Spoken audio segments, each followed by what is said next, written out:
Okay, gang. We're going to finish up section 2.5. I got one last example, and on this one, we're going to do the whole thing together, including finding the inverse. So my problem says 2x plus y plus 2z is equal to 10. X plus 4y minus z equals 8. 3x minus 2y plus z is equal to 4. Okay, on the left-hand side, I'm going to come up with the inverse. So we know we're going to have 2, 1, 2, 1, 4, negative 1, 3, negative 2, 1. And then we're going to put the identity over here. 1, 0, 0, 0, 1, 0, 0, 0, 1.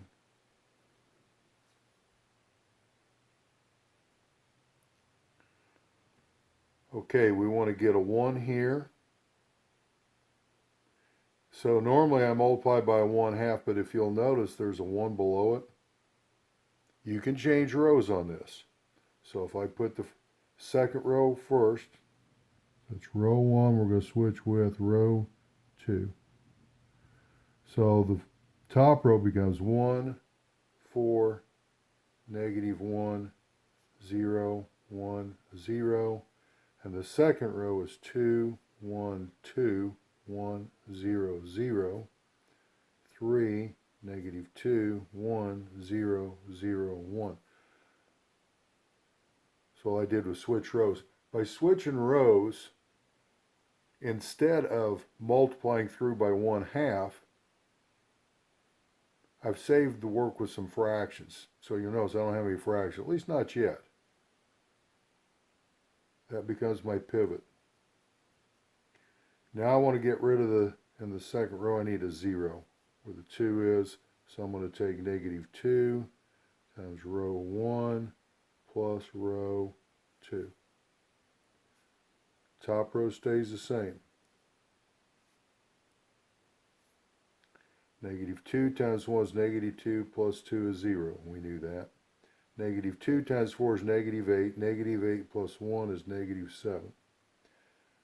Negative 2 times negative 1 is 2. 2 plus 2 is 4. Negative 2 times 0 is 0 plus 1 is 1. Negative 2 times 1 is negative 2 plus 0 is negative 2. And negative 2 times 0 is 0 plus 0 is 0. On the bottom row, we're going to multiply by negative 3 times row 1, add it to row 3. So negative 3 times 1 is negative 3, plus positive 3 is 0. Negative 3 times 4 is negative 12. Negative 12 and negative 2 is negative 14. Negative 3 times negative 1 is 3. 3 plus 1 is 4. Negative 3 times 0 is 0, plus 0 is 0. Negative 3 times 1 is negative 3, plus 0 is negative 3. Negative 3 times 0 is 0, plus 1 is 1.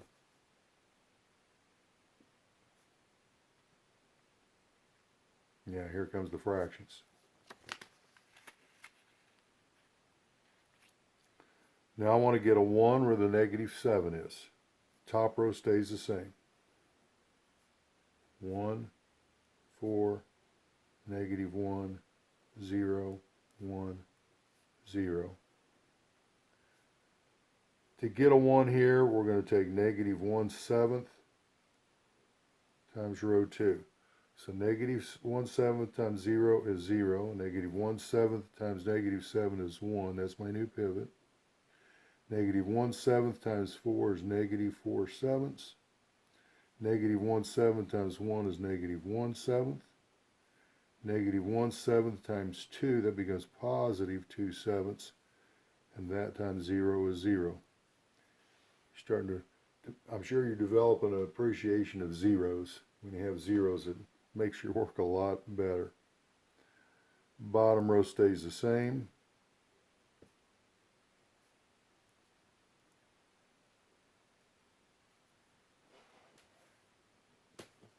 Now that you got a 1 in the second column, we want to get a 0 up on top where the 4 is. So we're going to take negative 4 times row 2, add it to row 1. So negative 4 times 0 is 0, plus 1 is still 1.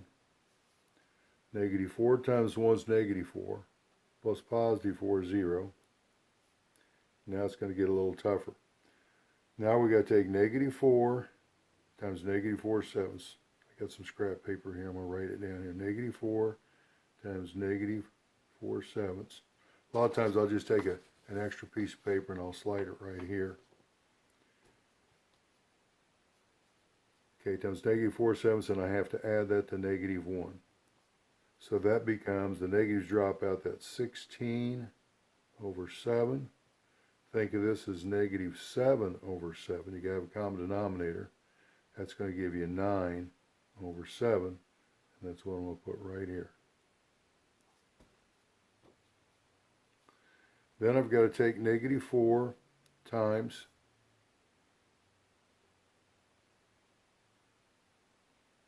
that's a negative 1 up on top. I don't know why. Okay, so now I'm going to take negative 4 times negative 1, so that's 4 sevenths, plus 0 is 4 sevenths. Now I have to take negative 4 times 2 sevenths, I'm going to put it down here, negative 4 times 2 sevenths, and I got to add it to 1. So that's negative 8 over 7. 1 you could write as 7 over 7, negative 1/7. Then 0 and 0 is still 0. Second row stays the same, so we got 0, 1, negative 4 sevenths, negative 1/7, 2 over 7, and 0. And on the bottom row, we're going to multiply by 14 and add. So 14 times row 2 plus row 3. Turn the scrap paper around in case I need it. 14 times 0 is 0, plus 0 is 0. 14 times 1 is 14. 14 plus negative 14 is 0. 14 times negative 4 sevenths plus 4. That's what we're doing right here. Now, 14 and 7. 7 goes into 14, so you could cancel those out, so that becomes 2. 2 times negative 4 is negative 8, plus 4 is going to be negative 4. Right there. 14 times negative 1/7. Again, the 7 goes in 14 twice. That's going to be negative 2. So some things you can kind of do in your head. 14 times 2 sevenths. I'll write this one down. Plus the number on the bottom is negative 3. So those cancel, gets 2. So 2 times 2 is 4. 4 plus negative 3 is 1. That's nice. And then here's 0 and 1 is going to be 1. Okay. Moving on. Next step is I got to get a 1 with a negative 4. As you can see, these two columns are done. I got to get 1s on the diagonal, so that's the next one. So the top row stays the same.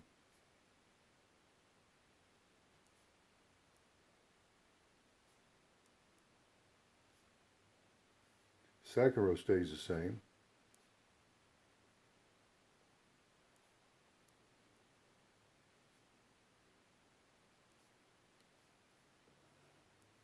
And to get a 1 here, we're going to multiply by the reciprocal, so that's negative 1/4 times row 3. So negative 1/4 times 0 is 0. Negative 1/4 times 0 is 0. Negative 1/4 times negative 4 is 1. Negative 1/4 times negative 2. The negatives drop out. That's 2 over 4, so that'll be a half.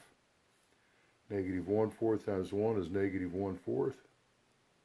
Negative 1/4 times 1 is negative 1/4.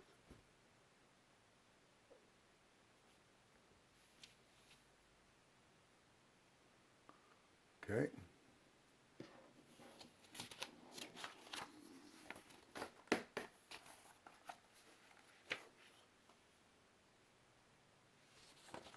Okay, so here's, this should be the last step on getting the inverse. Now the bottom row's done, so I'm just going to go ahead and put it in first.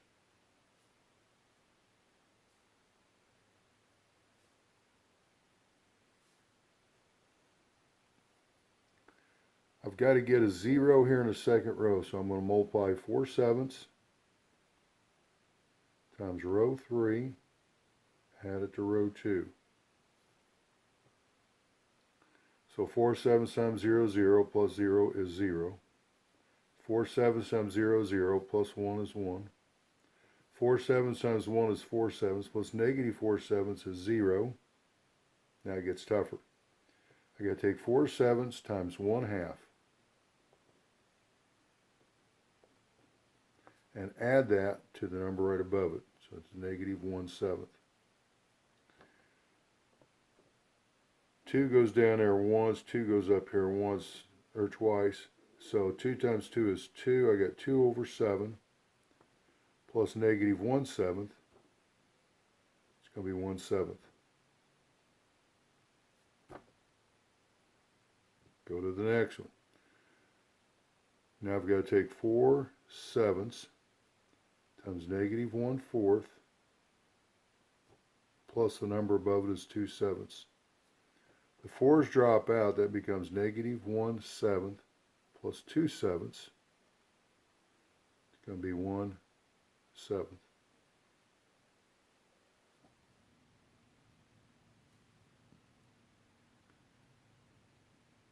Then on the last one, I've got to take 4/7 times negative 1/4. I'm going to add that number above, which is 0. The 4's drop out, that's negative 1/7 plus 0 is negative 1/7. There you go.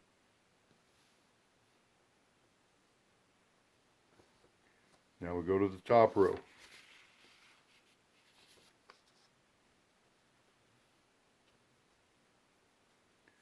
So in the top row, I'm going to have to multiply by negative 9/7.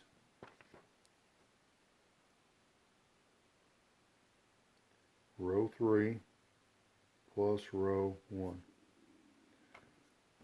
So basically you got 0 plus 1 is still 1, and 0 plus 0 is still 0. And when you take negative 9/7 times 1, that's negative 9/7 plus the positive 9/7 is 0. Those three kind of fall into place. Now I have to take negative 9/7 times 1/2 plus the 4/7 on top. So that's going to be negative 9/14. I got 4/7. We got to have the common denominator, so that's going to be 14. To get a 14, you multiply by 2, so 2 times 4 is 8. So you got negative 9 plus 8 is negative 1/14. And that goes right here.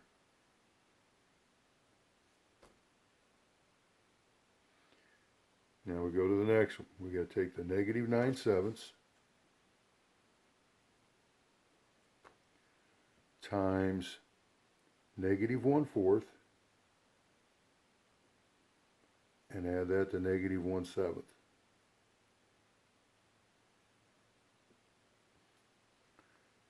The negatives drop out, that's going to be 9/28 plus common denominator. I need to make that a 28, so I'll multiply by 4. So that becomes negative 4 on top. 9 plus negative 4 is 5/28. And it goes right here.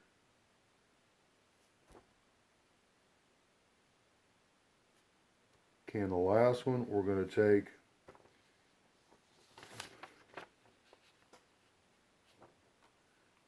negative 9/7 from here times negative 1/4 and add it to 0. So that becomes positive 9 over 28 plus 0 is 9 over 28.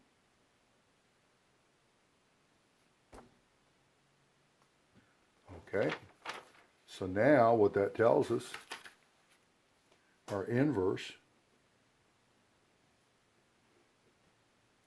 negative 1 over 14, 5 over 28, 9 over 28.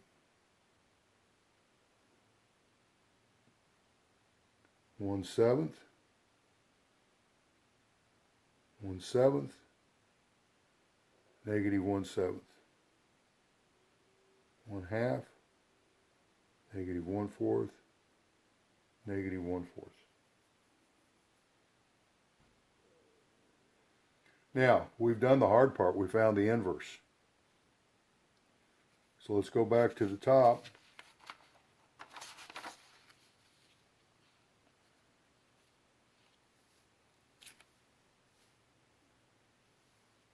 Yeah, there we go.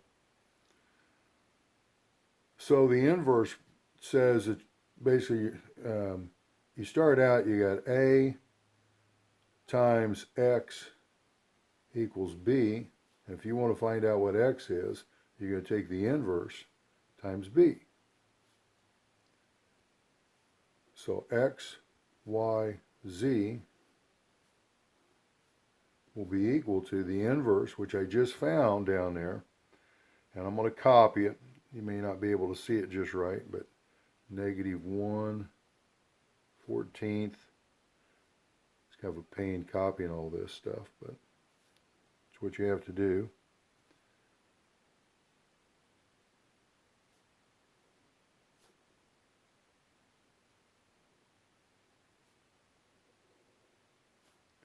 It helps to be neat. I really try to be neat. Unfortunately, my writing is not the best in the world. I think most math people are like that. Okay, now that you got the inverse, sorry about that. Now you're going to put in the B matrix, which are these numbers up here. 10, 8, and 4.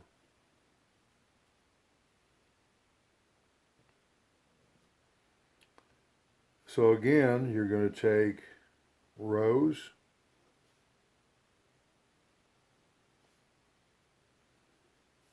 times the column. So I see negative 1/14, this is X, will be equal to negative 1/14 times 10 plus 5 over 28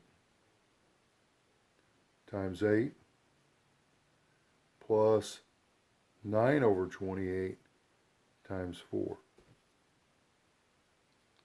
This is going to be negative 10 over 14. This is going to be 40 over 28. And this is going to be 36 over 28.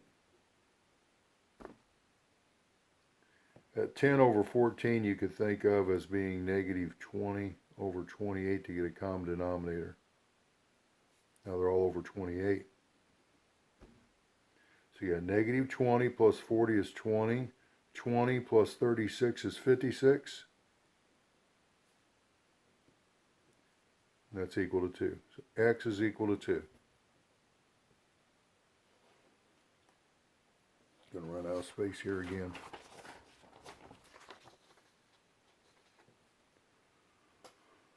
So to find Y, going back up here, I'm going to take 1/7 times 10 plus 1/7 times 8 plus negative 1/7 times 4. That's 7/10. I'm sorry, I did it backwards. 10 over 7 plus 8 over 7 minus 4 over 7. So 10 plus 8 is 18. 18 minus 4 is 14 over 7. Y is equal to 2. So x was 2, y is 2. And then to find z, going back up here, I'm going to take 1/2 times 10 plus negative 1/4 times 8 plus negative 1/4 times 4. Half of 10 is 5. 1/4 of 8 is 2, so I got negative 2. 1/4 of 4 is 1, so I'm going to subtract 1. So I got 3. 3 minus 1, 2. I got z is equal to 2.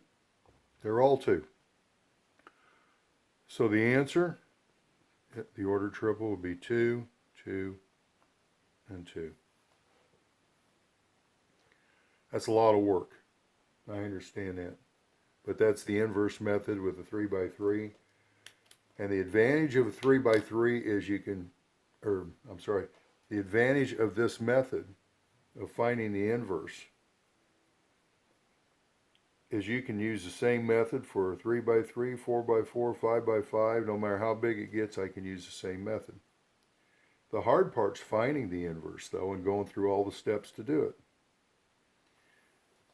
Now, if you watch the other videos on my TI-83 Plus series, I showed you how to find the inverse using the calculator. On bigger problems, that's what they do. They have all this programmed into computers, and with the TI-83s now, you can do a lot of stuff on it, but that's what people do. Okay, I'm going to wrap that up. That finishes up 2.5, and now we're starting to look forward to the test. Okay.